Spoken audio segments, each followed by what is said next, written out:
They have an aura of invincibility, and last night they showed yet again why everybody thinks they are the favourites to win this World Cup. For the first time in this tournament, India were really pushed into a corner by their opposition. New Zealand, the other form team, had done their homework and they controlled various phases of the game. But when you have the attack comprising of Jasprit Bumrah, Mohammad Siraj, Mohammad Shami, Ravindra Jadeja and Kuldeep Yadav, you know they will find a way to fight back to stop the opposition from running away. That's exactly what happened. And then when it came to their batting, you have the best chase master in the world, Virat Kohli, in your side. So then you've got to be ready to wave the victory flag by the end of the game. Another superb win for this Indian side. Now they are the one and only undefeated team in this tournament. That is right. Chetan Narula is here with us. Jamie Alter is here with us as well. And we're not going to get into the win the toss, bat first conversation just yet. It's getting too predictable. So let's just ask them whether Jamie's here with us. So let's go straight to Jamie. Okay, Chetan's also joined us. Is there any team that can stop this Indian juggernaut, gentlemen? Let's start with Chetan. Or Jamie? One of you. Go ahead. Should we toss a coin? Yes, Chetan. And who's going to bat first? Hello Meha, hello Jamie, and hello to all our viewers. Look, I think at the moment it's the form team talking. You know, it's the form team performing with the bat, with the ball, irrespective of conditions, whether under lights or in the day in the field. Yes, there were a couple of drops yesterday, but you know they have been fielding very, very sensationally throughout this tournament as well. On current form, they look invincible. But as in the past, I would say that those 20 minutes that have cost India, that's something that they need to be wary about. I think the fielding yesterday reflected that bit. They were a bit overconfident. They were getting a bit carried away with the medal celebration, etc., etc. So going ahead, I think what they need to concentrate on is in the knockouts, just guard against those 20-30 minutes passage of play, whether it's the semi-final or the final. If they manage to do that, there is no doubt that this Indian team will lift the World Cup. I just feel, Jamie, the stars have aligned. Even the fog that enveloped the stadium last night, that was a sign. Every sign is pointing to India lifting that World Cup trophy. But if for someone who doesn't believe in science and just looks at it practically, this team has got it covered. And Chetan said, yes, those 20 minutes that can change things for this team. But that's the problem. You've seen that Indian team, when they've been pushed into a corner in this tournament, if the openers of the opposition team, they've gotten off to a good start. Suddenly, India are finding a way to get back, which is what happened yesterday as well. In the way New Zealand were batting, and for India to not, allow them to just sort of take off from there and maybe score 320.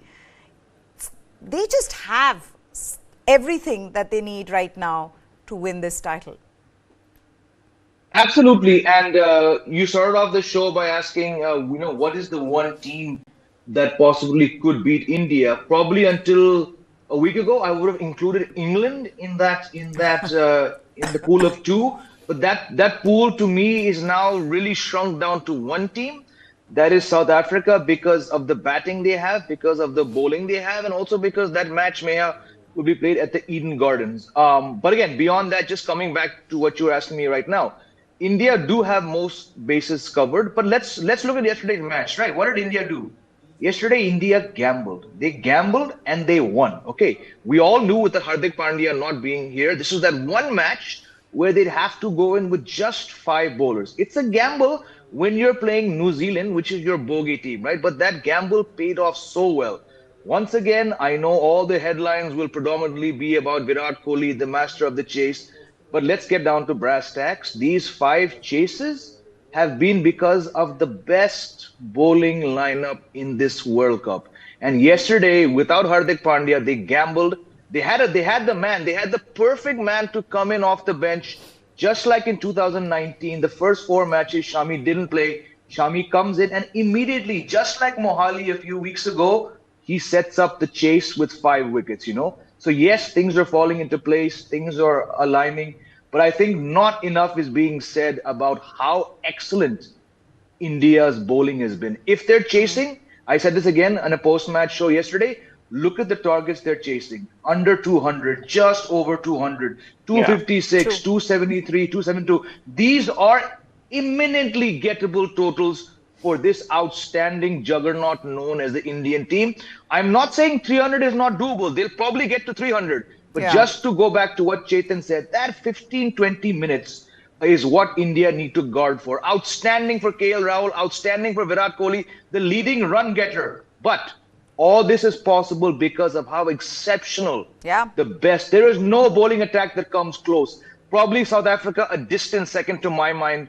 India are 5-0, not because of Virat Kohli, not because of KL Rahul, not because of Rohit Sharma. It's because of these bowlers who have done the job brilliantly. Yeah, to take 6 wickets while conceding just 54 runs in the last 10 overs. That's how Indian bowlers pull things back. We'll get into the details. We'll also talk about Mohammad Shami, and can you keep him out of this tournament? Is that even possible?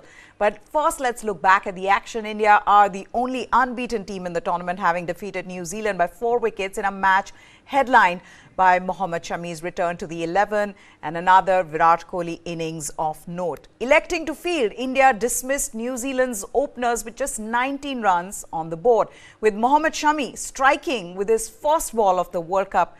But a spate of dropped catches saw Rachin Ravindra get to 75 and Daryl Mitchell 130 as the pair put on 159 for the third wicket.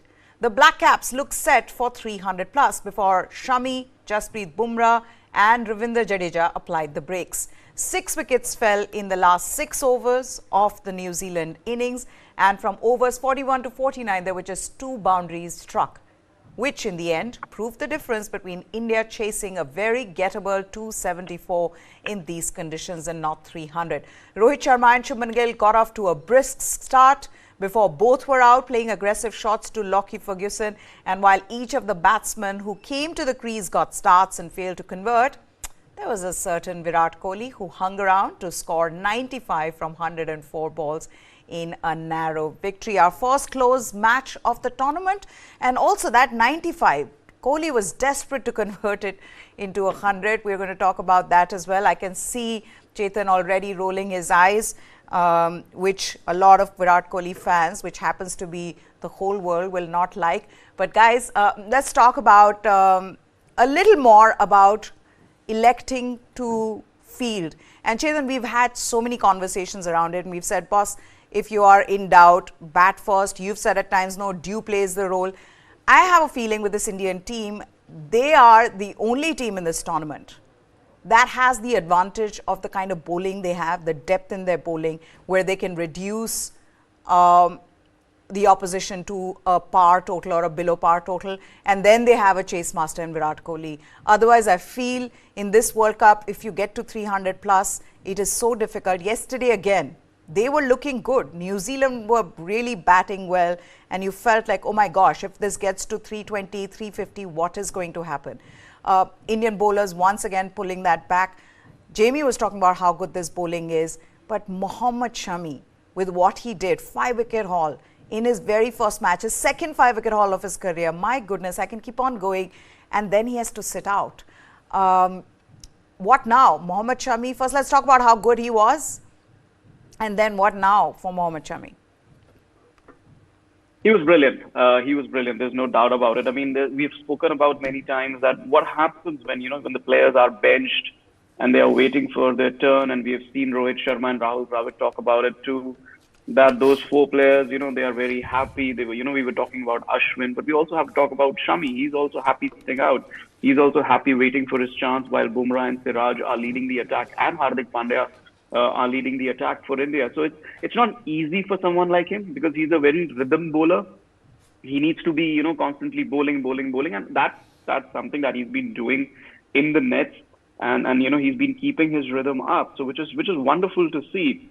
But I think for him to be ready, even in the last game, he was the 12th man. There was this last moment doubt whether he could play or he could not play. So he's been ready to come onto the field and get into the action and give us exactly this kind of performance that we saw from him yesterday, which was really needed.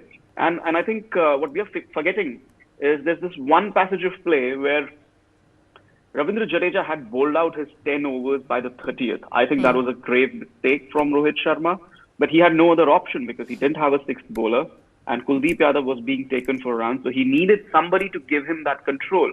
And he wanted to keep those overs from Bumrah and Shami, knowing that New Zealand can go really hard. You have Daryl Mitchell, you have Glenn Phillips, you have Mark Chapman, even Mitchell Santner can hit a few. So these four batsmen can really hit big shots. So for that reason alone, he needed to keep Shami and Bumrah for the last 8 to 9 overs, and he could not bowl Bumrah in the middle overs as he's been trying or as he's been doing in the middle. And then Kuldeep Yadav was going for runs. So, that could have ended really badly for India. I don't think New Zealand were looking at 350 at any point. I think they were looking at 320, but on that pitch, 280 plus would have been very, very challenging. 273 was really challenging for India. I disagree a little bit with Jamie where I think New Zealand still are a quality side. I think it's not South Africa. It's actually New Zealand who is the second best attack in this tournament. They have their spinners. They haven't even used Ish Sodhi yet. They're using Glenn Phillips as a bowler, and he's doing wonders. Obviously, we didn't see much of him yesterday because of the conditions, and obviously India plays spin very well. But overall, New Zealand squeezed India yesterday. You look at the fact that apart from Virat Kohli, nobody could really go on and make a big score. So New Zealand is definitely a challenge, will definitely stay a challenge. And then obviously coming to your question, what happens to Mohammad Shami now? I don't see how they can bench him again. Exactly. Obviously, it depends on Hardik Pandya's fitness. But let's be honest, he's bowled better than Mohammad Siraj. So even if Hardik Pandya does come back, do we see a Shami and Bumrah pairing? I think probably they might experiment with that in the England game, because now it's all about finding that right balance for the semis and the knockouts. What combination gives you the best chance to be able to do that? And I think even if they don't play Ashwin or Shardul and they play Shami instead, so you have 4 pacers and you have 2 spinners, even that could do the trick. So I think India is going to experiment a bit going ahead and try and figure out what its best bowling combination is. Are they right to drop Mohammad Siraj though, as Chetan is suggesting, Jamie? And I know that this is now difficult for them. Either they go in a batsman shot when Hardik Pandya returns, or an all-rounder shot and just go in with 3 pacers. Also, Lucknow is a pitch which is slow, not as slow as what we've seen in the IPL, but it's still a pitch that aids spin.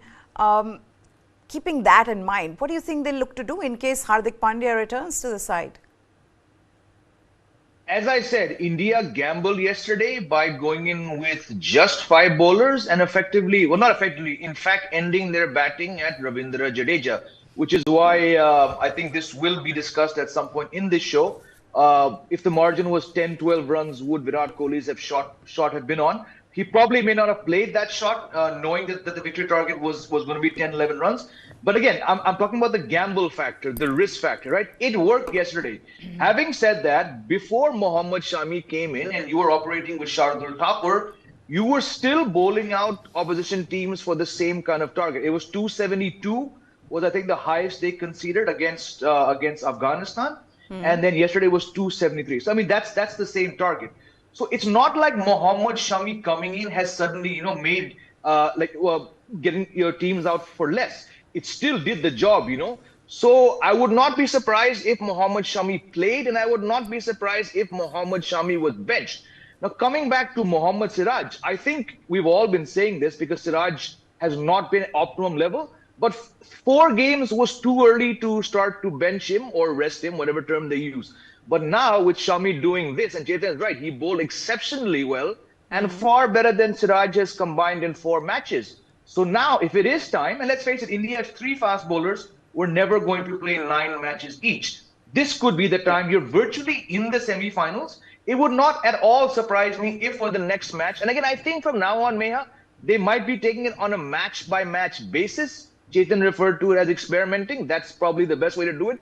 Now that you're almost there, and you've Yeah. beaten two very tough teams, it could be that Mohammad Siraj sits out. But coming back to the whole Hardik Pandya and Shardul, I don't see Shardul playing until India's qualification is guaranteed and they have time to spare.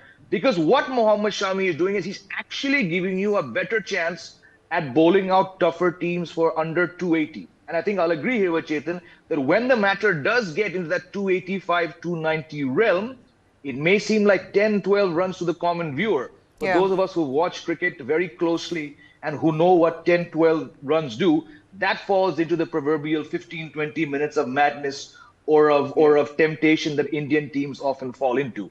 So I would love to see Mohammad Shami play three of the next four games, and it probably should happen just because, like we've discussed many times, Maya, there's no point going back. Shardul was just not doing the job for you, was he? Okay, now this is what Rohit Sharma has said about Mohammad Shami. He says Mohammad Shami took the opportunity with both hands. He has the experience in these conditions. He's a class bowler. At one stage, we were looking at 300 plus. Credit to our bowlers at the back end. He also has advised the team to stay in the present. He says, good start to the tournament. Job is half done. Important to stay balanced. Not to think too far ahead, important to stay in the present, happy that we won, nothing much to say. Wow. Okay.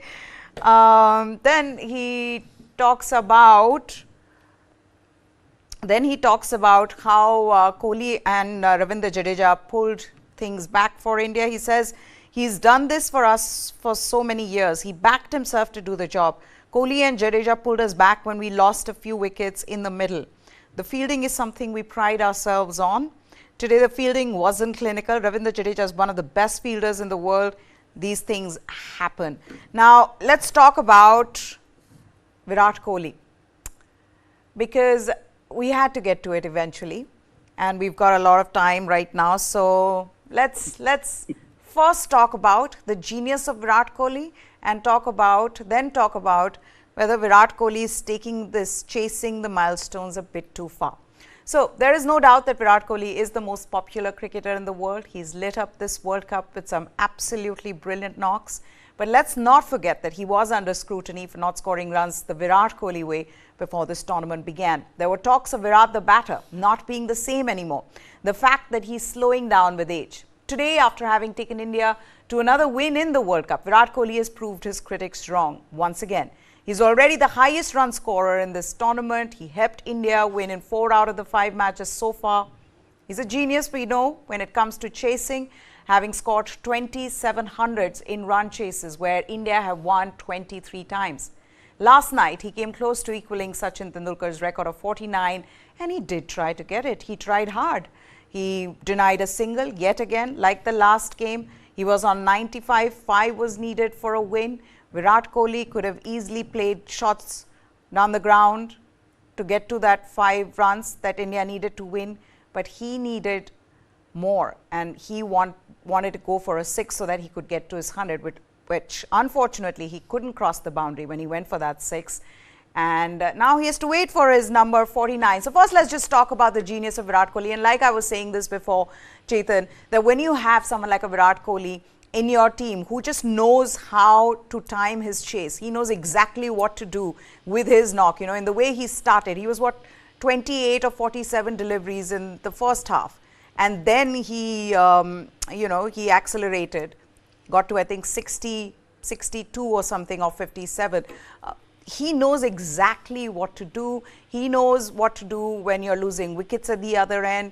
He knows how to bat with the tail enders. There is something about Virat Kohli and run chases that just gets his adrenaline going. And more often than not, India ends up being on the winning side. What do you think of his innings yesterday? Brilliant. I mean, there's no doubt. I mean, there's nobody like Virat Kohli in world cricket today. And if you're chasing and if your life dependent on it, you would want Virat Kohli to chase it down for you and save your life. I remember in 2014, he had a very successful tour of New Zealand, and then obviously we had a T20 World Cup in Bangladesh. I had a chance to talk to him, and I asked him, what is it with him and chases? And he says that, he just likes the challenge, and more than that, he likes the calculations that come with the chase. He likes to break it down into small calculations. What needs to be done for the next over, the next 2 overs, the next 5 overs. So during a chase, he's constantly calculating what needs to be done now, what needs to be done now, which bowlers need to be targeted. So he's constantly tinkering in his mind, constantly thinking, and then he has that genius and the confidence to put it into action. Yesterday it was tougher because none of the other Indian batsmen were really making those big runs. They got those starts, but nobody was really hanging around with him. There was this run out with Surya Kumar Yadav where Virat himself was ball watching. So, and even with Jadeja after that, he didn't seem himself, running between the wickets. So it was not an easy chase. And New Zealand, like I said earlier, they were really on the money with the bowling, with their field placements, with their fielding. India never dived in the field. The New Zealand fielders did. So it was brilliant. I mean, like I said, there's nobody like Virat Kohli who can master a chase, who can drive a chase, and that's his sheer brilliance. And I hope after Jamie's spoken about that 95 thing, you'll come back to me and get my views on that as well. I know I will. Let's continue this conversation, Jamie.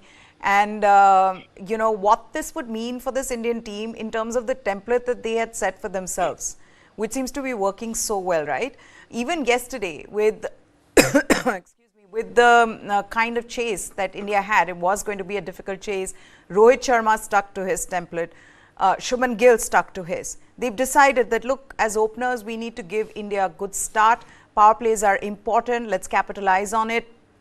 With the new ball, it's a double-edged sword, the new ball these days, because what ends up happening is that in the power plays, it's moving around, but it's also coming onto the bat nicely. As soon as it gets slightly older, it's difficult, it grips. So all of that, keeping all of that in mind, they start with that template, and then they know that there's a Virat Kohli, an in-form Virat Kohli, who can just, master every chase, which is what we saw yesterday as well. Absolutely. Just before I come to Virat Kohli, something that I wanted to add earlier, but it slipped my mind. You've just mentioned the power play, right? Look at what India did to New Zealand yesterday. It was 19 for 2, should have been 19 for 3. At the end of the power play, Meha, yesterday, New Zealand were 34 for 2. A lot of us are talking about the 6 wickets that fell in the last 9 overs. But in many ways, the game, once they were 34 for 2, you got a sense that, maybe it's not going to go beyond beyond 290, 300, and because 34 for 2, no matter how you look at it, for a team like New Zealand, not going hard against the 2 best bowlers right now in tandem, perhaps cost them. Now I'm going to link that to what you just said. What Rohit Sharma has done, and what has given me such immense joy, is he's finally playing with a certain, I'm not going to say carefree because he's not doing that, but he's playing with a certain determination. I'm just going to go out there and I'm going to try and maximize this thing called the power play. Just like in the previous match, out for 48, he got 44, 46 yesterday. I'm totally fine, because what he's doing is he's taking very good bowlers, and let's face it, we discussed in the pre-show how to my mind at least, the biggest threat was Matt Henry and Trent Bolt. Chetan said Lockie Ferguson, and Lockie Ferguson was the weak link which Rohit Sharma and Shubman Gill tried to attack. They paid for it, both with careless shots. But by the time they fell to Lockie Ferguson, the way they took on, I'm talking more about Rohit, the way they took on Trent Bolt and Matt Henry, it really set the tone. And yes, that comes from knowing that the greatest chaser of this era is there, but you're also trying, to my mind, it's like, let's not always assume that Virat Kohli is going to stand up. Let's try and do it. So once again, for me, the way that Rohit Sharma has led every chase, barring the first one when it was 2 for 3, he's gotten 131, he got 80 odd against Pakistan, and then these 2 scores of 40. All 4 innings, to my mind, have been played with the same intent, because I think he's realized, perhaps more than any other opener in this World Cup, that yes, you can count or you can rely on runs in the back end, but you know what, I'm chasing, let's just try and cash in on the first 10. So to my mind, whenever the dust settles on what should be a very good tournament, both for Rohit Sharma, he might end up being man of the tournament the way it's going, and he should be the winning captain. I think he can look back when the dust settles and say, you know what, my role in getting us off to great starts, Yeah. probably made a big role in our World Cup triumph. Just me sticking my neck out once again. Okay, two things from that conversation. One is that I want to ask you both, who do you think will be the man of the tournament, Rohit Sharma or Virat Kohli, if there was a choice between just the two of them? That's interesting for predictions. And the other one, do not say that about Lockie Ferguson. There's another person here who's been gloating about how he said that Lockie Ferguson was going to do well. And despite the kind of shots that both Rohit Sharma and Shubman Gill got out to, he said, oh, I told you he's going to be among the wickets. So there is that. Chetan, come on. I mean, the way when you're playing like that, the way Rohit Sharma and Shubman Gill are playing, yes, Lockie Ferguson, that wasn't the best of deliveries they got out to. But yeah, he did get 2 wickets. I mean, yeah, batsmen do get out to bad balls. They also get out to good balls. Similarly, bowlers get wickets of good balls and they get wickets of bad balls. But what Lockie Ferguson has done is support Matt Henry and Trent Boult. I mean, look at the movement yesterday what Trent Boult and Matt Henry got, and they were beating the edges. So sometimes good deliveries are not good enough to get good batsmen out. So it's all part of the game. Obviously, there's an inherent risk when you talk about the approach that Rohit Sharma is playing with.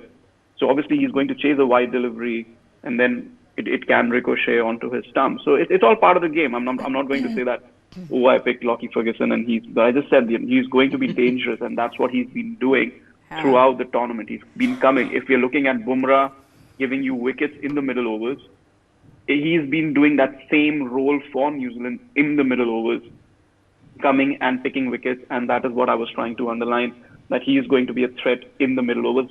To my mind, he's not a better bowler than Matt Henry or a Trent Boult, but he's been just doing that particular job. As far as your question is concerned about who the man of the series is going to be, it's been 5 matches. Let's say if we have to decide on these 5 matches, it has to be Rohit Sharma, the way he's been batting. For me, he's been selfless. Please underline that word. I can't put it out in bold. He's been selfless. Yeah. He's been scoring runs. He's been taking on danger. Against Pakistan, he was batting on 84, 85. He could have said, okay, the match is won. India won in 30 overs. There were 20 overs left. He could have played for another 10 overs, got 100. But he went for his shot and he got out. And there was disappointment on his face that he missed his 100. And he's the record holder for India in World Cups. And I'm sure he likes scoring hundreds as well. So for me, it has to be Rohit Sharma, not because he's selfless, but because of the kind of starts that he's been giving. We've been discussing on this show that when the ball is hard, you need to go for runs. You need to maximize the runs. Even yesterday, India needed to score a bulk of their runs in the first 30 overs and not leave too much for those last 20 overs. And exactly what happened. And why it happened? Because against the likes of Trent Boult and Matt Henry, Rohit Sharma took them on and scored those runs. So for me, the way he's playing at the moment, I think Rohit Sharma is very, very valuable to the kind of damage he's doing at the top. Absolutely. And which has been the trend in the tournament so far, that, you've got your top order scoring the bulk of runs in most of the games, which is what is helping them. But okay, let's now talk about that wanting to get to 100. We spoke about this, and I think why, first of all, I'm surprised that not too many people are having this conversation, be it on social media, in shows. I don't see anyone talking about it, that what he's trying to do, Virat Kohli, as much as we love him and we think that, the best that we've seen after Sachin Tendulkar, I don't know, it's setting, like I said that last time as well, Jamie, it's just setting a wrong precedent. What you're saying is that it's okay to be selfish enough to score or look for a personal milestone. And I said this last time as well, that this was a different situation with lots of balls left, right? There were 55 balls left the last time around when he tried to, deny 5 singles to get to his 100. This was a different situation where it could have gotten closer.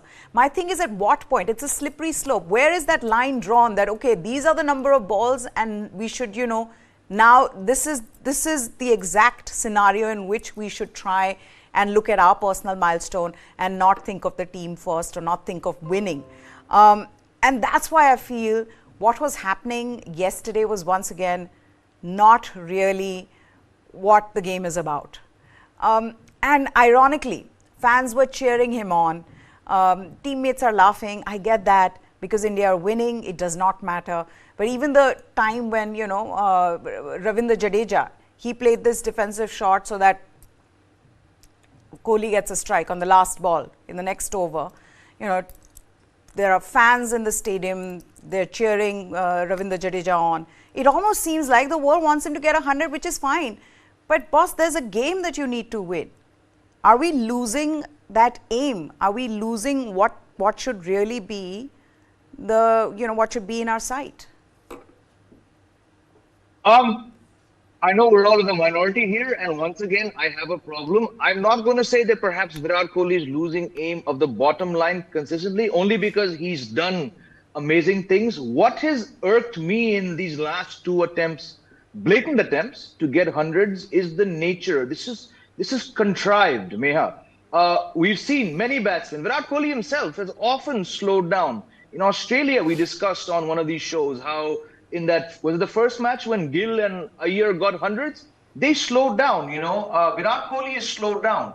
But there's slowing down and then there's blatantly turning down singles just so you get strike. What has got me irked, as well as the KL Rahul Virat Kohli partnership, and yesterday, is how openly contrived this has become. More so in a World Cup. I would still have had a problem with had this been a bilateral series with the series wrapped up, but not as much, because things can change in a matter of a moment, right? Yes, your target is 5 runs. You think you can finish the match with a 6 and get your 100, but it's the build up to before that. It's not so much about the shot that gets him 100 against Bangladesh or the shot that he's attempted to get to 1 against New Zealand.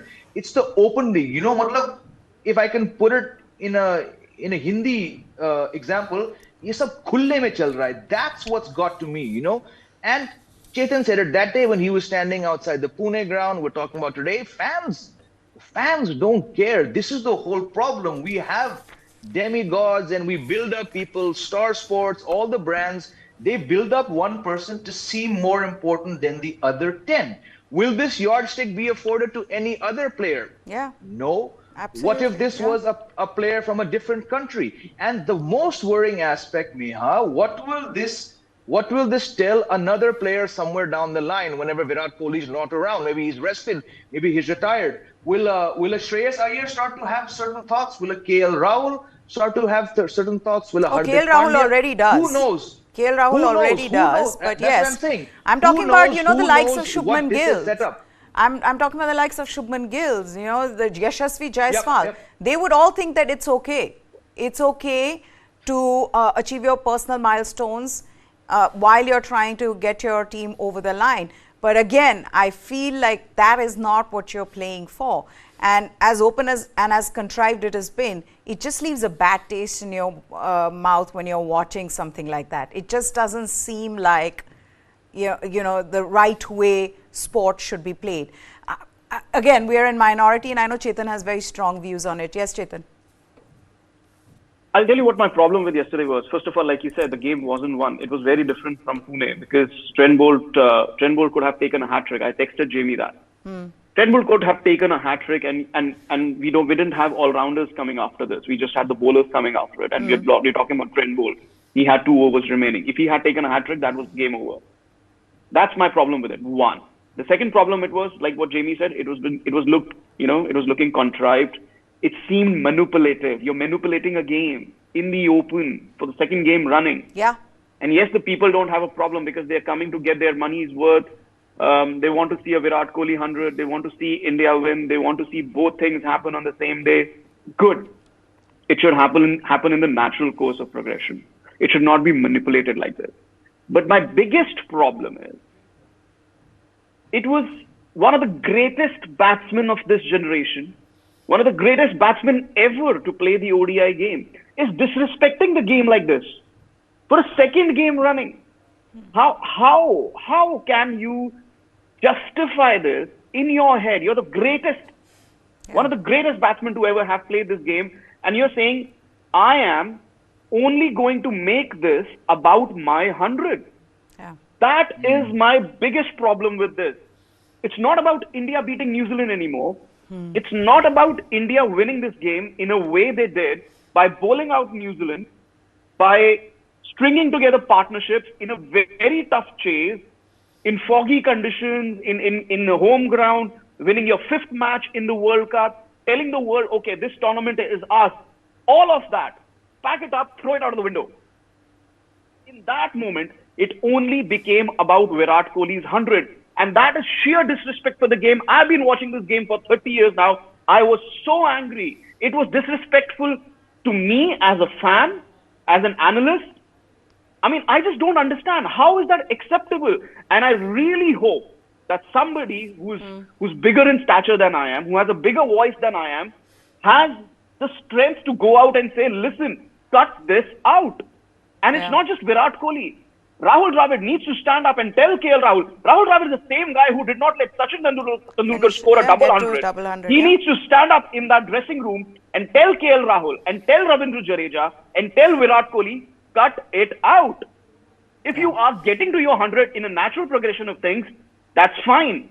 But you are not bigger than the game. You're making this about yourself. You're making it about personal milestones being bigger than the team's victory. To me, that is simply not acceptable. 2 matches running, that game, I was okay with it. Yes, so many overs left. That's what the people want.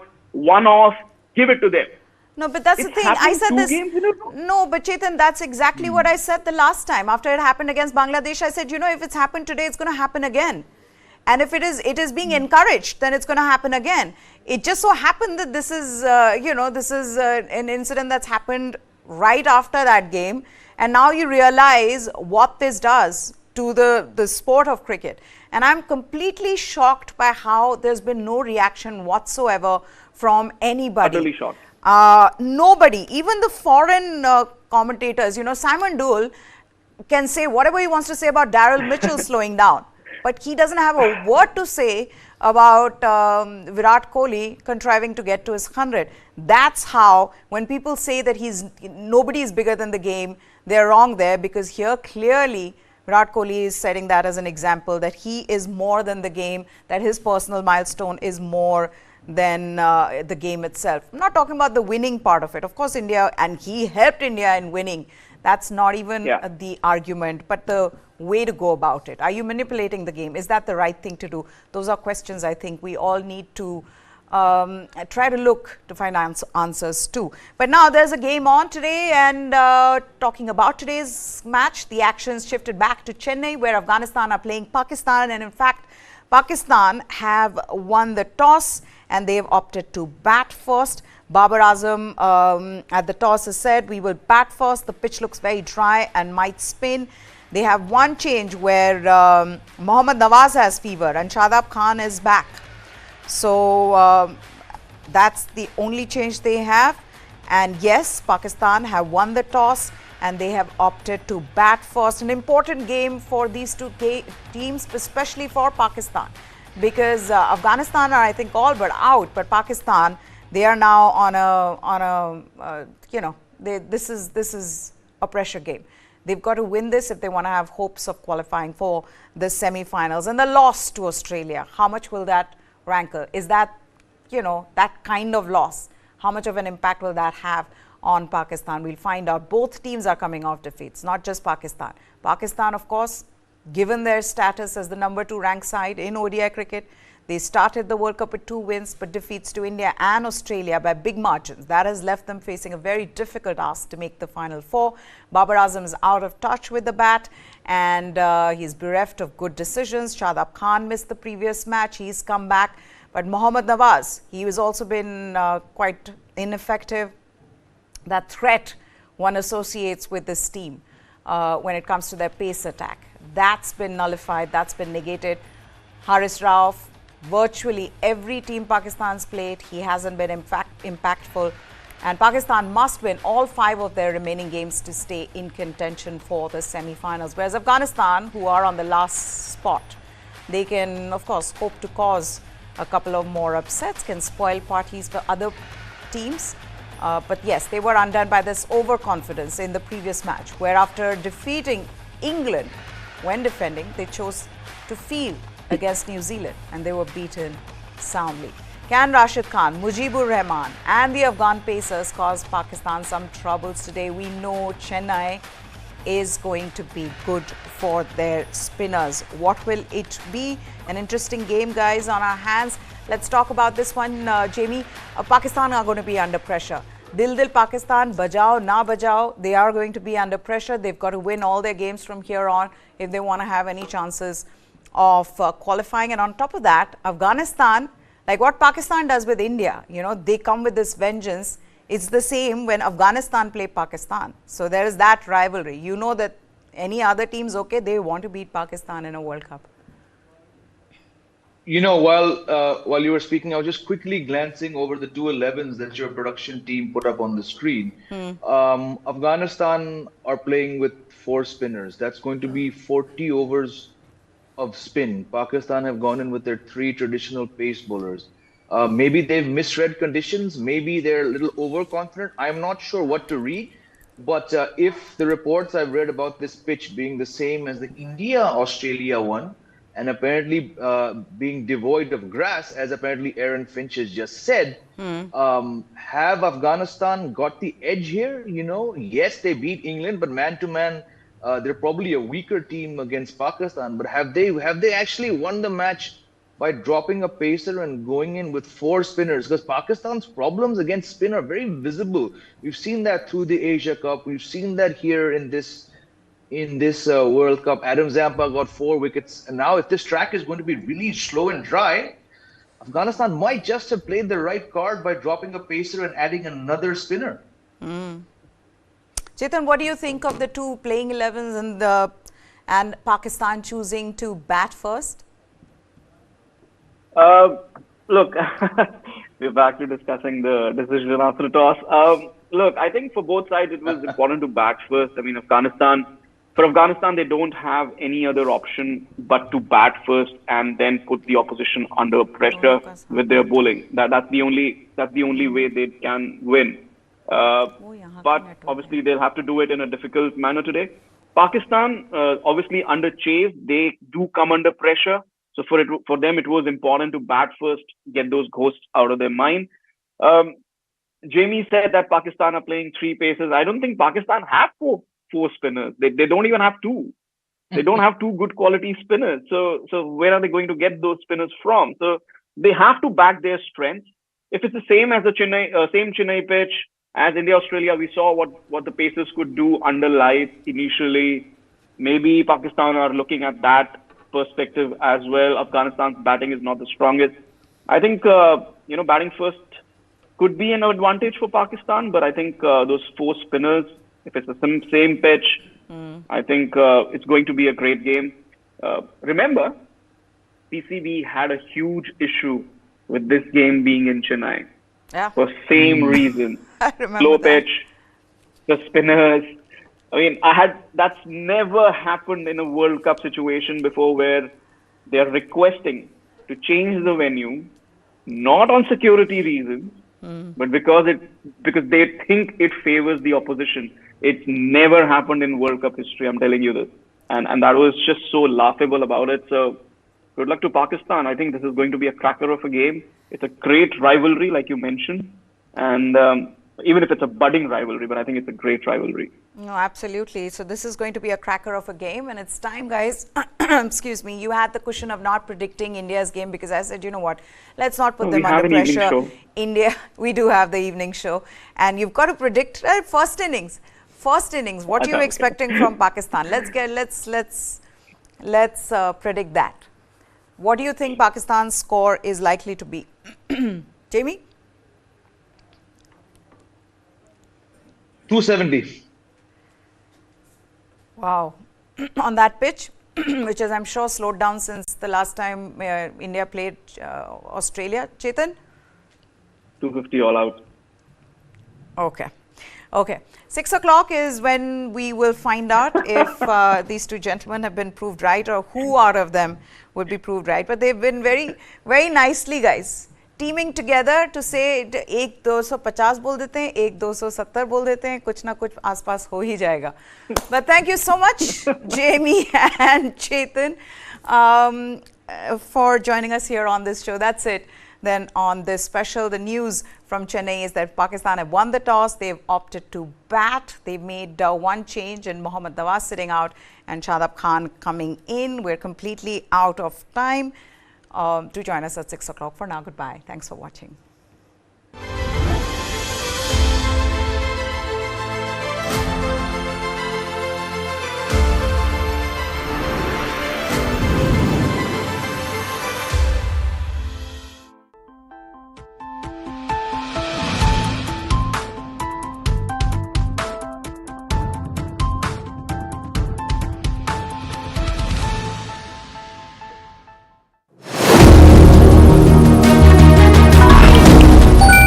Literally every major power in the world is gearing up with